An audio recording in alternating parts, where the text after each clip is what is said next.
नमस्कार मित्रांनो, देव माणूस मधला अध्याय पुढील भागामध्ये श्यामल म्हणते, अहो मी वरती लई शोधली पण कुठेही सापडत नाही. आजी म्हणते, गोपाळच्या खोलीत असल बघा तिथं, त्यानेच घेतली असणार. आपल पोटी आणि घंगाळ उपटी अशी गत आहे त्याची. तो गावात आल्यापासून गावात लई चोऱ्या व्हायला लागल्यात. त्याने ड्रेस चोरला असणार. बरोबर आहे. फुलाबाई म्हणते, झालं झालं तुमचं. माझ्या गोपाळचं नाव घेतल्याशिवाय तुम्हाला काय होत नाही. नरवाजी म्हणते, तुझा नकली लेख घाल तिकडं नेऊन डबऱ्यात. माझ्यासमोर तो यायला बी नको. त्याला नेऊन घातला ते चुलीत आणि त्याची राख रांगोळी गेली वड्याला. मनीषीची मात्र तगमग चालू असते.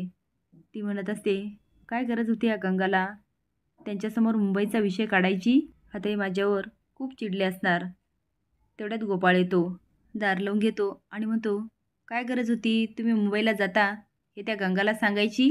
मनीषा घाबरून म्हणते, ओघा ओघात माझ्या तोंडून निघून गेलं. गोपाळ म्हणतो, मग ओघा ओघात सगळ्या गावाला सांगून टाका. पोलिसांना हे पण सांगून टाका, माझ्या हातून माझ्या नवऱ्याचा खून झाला. हे बघा, तुम्ही बाहेरच्या लोकांना सांगत सुटा. हात जोडून म्हणतो, मला सोडा. जायला लागतो. मनीषा म्हणते, ऐका ना, मला माफ करा. तो म्हणतो, पोलिसांना शोधायला 2 मिनटं लागणार नाही. तुमच्या घरात नवरा नाही, दागिने नाही, पैसे नाही.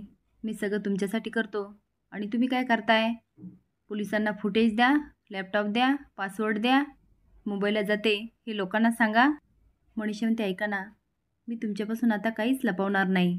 आता गोपाळ बरंच काही नाटक करू म्हणतो, अहो पैसा हा मुद्दाच नाही आहे. मला तुमच्याबद्दल काहीतरी वाटतं. मनीषी त्याचा हात पकडत म्हणते, मारा, तुम्हाला मारा.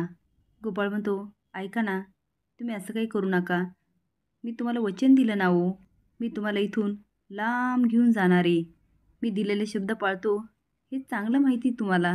काळजी करू नका, मीच तुमचं काम करणार आहे. मीच तुम्हाला इथून लांब घेऊन जाणार आहे.